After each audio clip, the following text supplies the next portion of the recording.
Nous avons l'impression d'avoir été totalement floués. Et qu'est-ce qui s'est passé? Parce que Sébastien Lecornu ne vous a pas donné la composition du gouvernement? Oui, c'est un problème de composition du gouvernement? Pas seulement, mais surtout. Alors très concrètement, comment ça s'est passé? Il y a eu cette espèce de feuille de route qui a mis du temps à arriver, qui a été négociée, raturée. On a reçu effectivement hier un document de 3 pages qui s'intitule Feuille de route, qui est d'ailleurs très étonnant parce qu'il n'est pas signé.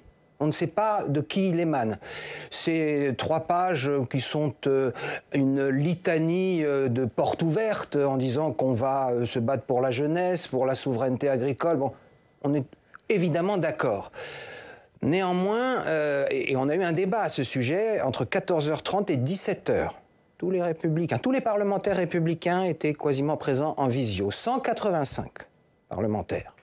Parce qu'il y a les députés européens aussi.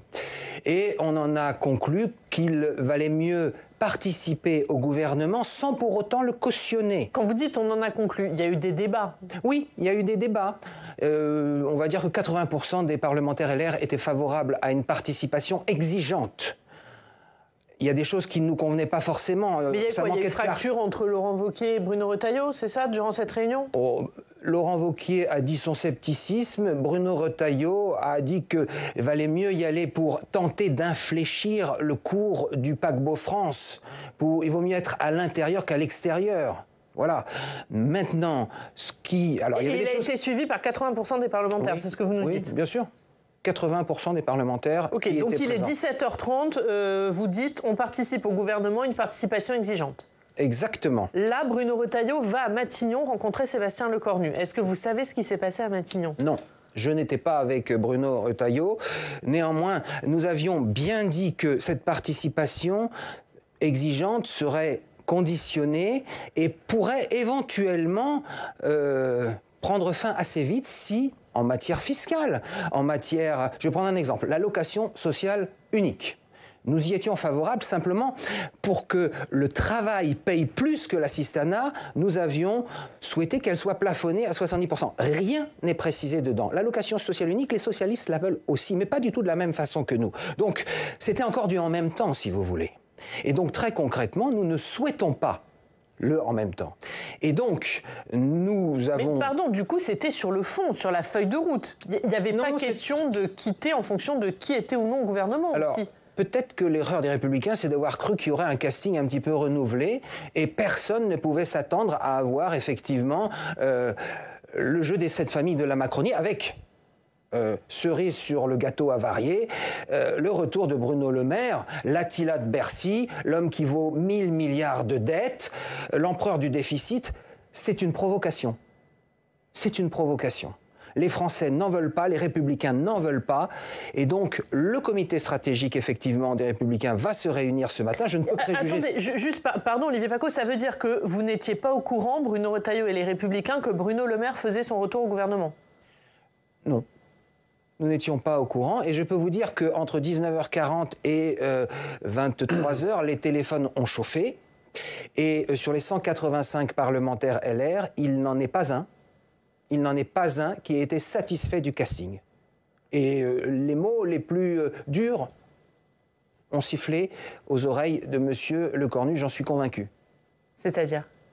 Qu'est-ce qu'il disait sur les boucles à l'air? Que ce casting est pathétique, pour reprendre un mot qui a été cité, c'est catastrophique.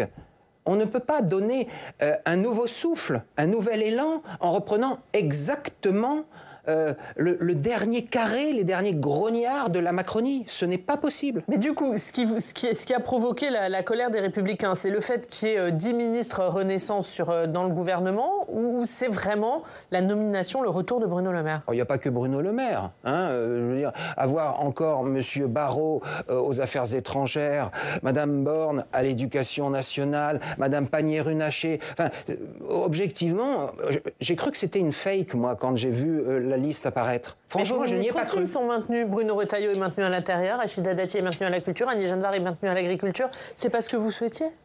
On souhaitait le maintien, effectivement, de certains ministres LR ou de Gérald Darmanin, qui est dans notre ligne philosophique, bien sûr. Mais vous savez, un gouvernement en même temps, ça ne peut plus marcher. Hein, je veux dire, il y a une hémiplégie ou un grand écart, entre guillemets, dont on a vu ce qu'il donnait au niveau et politique, et économique, et social. Ce n'est plus possible. Mais est-ce que vous auriez souhaité plus de ministres LR au gouvernement? Est-ce que c'est aussi ça qui a coincé? Non, ce n'est pas uniquement une question de proportion, même s'il y avait eu des engagements qui, a priori, n'ont pas été remplis, mais non, ce n'est pas uniquement l'ego, entre guillemets, des LR qui pensaient qu'ils devaient avoir beaucoup plus de ministres. Le fait que Sophie Primas soit plus porte-parole et figure pas dans la première liste, ça a joué aussi ou pas? Je ne pense pas, même si Sophie Primas a été une excellente porte-parole, non. Du coup, on est hier soir, il y a ce tweet de Bruno Retailleau. Est-ce que vous dites ça a chauffé sur les boucles LR? Ça veut dire que Bruno Retailleau, il s'est retrouvé face à une fronde interne de ses parlementaires, de ses élus locaux? Non, je pense sincèrement que Bruno Retailleau est le premier à avoir été surpris par le casting. Le premier. Vous savez, c'est un homme de conviction, c'est un homme qui n'a pas de double langage, il vous le dira certainement beaucoup mieux que moi, alors il l'a mis dans un tweet relativement policé mais très clair, la rupture promise ou les conditions de la rupture promise ne sont pas au rendez-vous. À partir de là, nous allons décider, après une nuit de sommeil et avec sérénité, la suite à donner.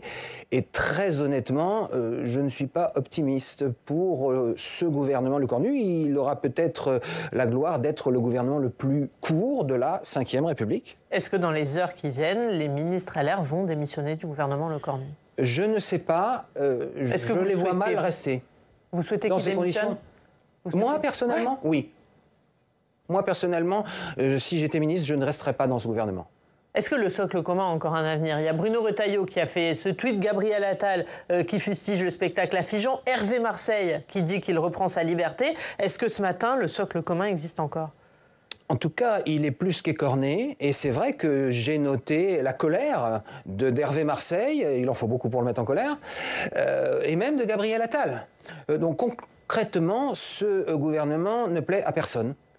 Peut-être à Emmanuel Macron, oui, peut-être à Emmanuel Macron, et quand même à Sébastien Lecornu, mais une situation qui ne satisfait ni les oppositions, ni la majorité fragile, ça ne peut pas durer, ça ne peut pas tenir.